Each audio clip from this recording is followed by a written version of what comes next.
When Tokugawa Ieyasu was awarded the title of shogun in 1603, he was still bound to a promise given to the late Toyotomi Hideyoshi to support his son, the young Toyotomi Hideyori, until adulthood.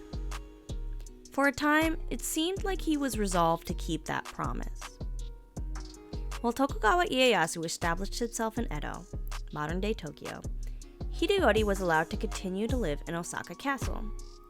He was also allowed to marry Tokugawa's granddaughter, Senhime. In 1611, Hideyori met with Ieyasu for 2 hours at Nijo Castle. To Tokugawa Ieyasu's surprise, what he found out was that contrary to the rumors that the boy was useless, he was actually fairly smart and ambitious. But this wasn't a good thing.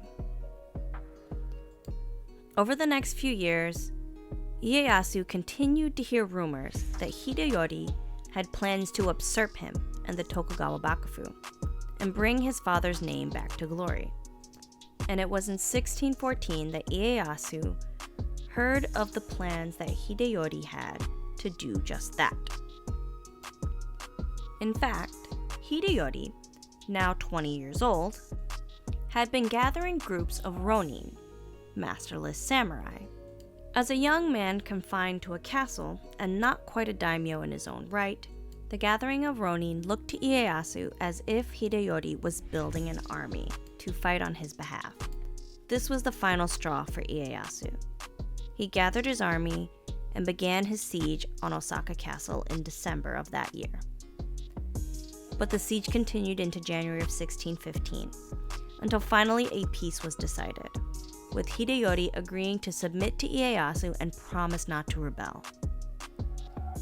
But of course, several months later, Hideyori began rebuilding his army. The second siege on Osaka Castle began again. But this time Tokugawa Ieyasu was not so forgiving. The young Hideyori found himself cornered, and the castle found itself quickly engulfed in flames due to gunfire. Hideyori was forced to commit seppuku, ritual suicide, and his son Kunimatsu, only age 8, was beheaded. His wife, Tokugawa's granddaughter Senhime, was rescued and allowed to remarry and eventually became a nun. With the death of Hideyori and his family, the last rival to Tokugawa power was eliminated.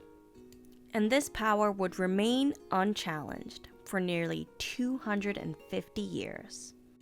250 years of peace, known now as the Edo period, or the Tokugawa period, named after the Tokugawa Bakufu established by Tokugawa Ieyasu. So in a way, Tokugawa Ieyasu did keep his promise. He was able to let Hideyori live until adulthood. But unfortunately, he had to break that promise in order to keep his reign secure.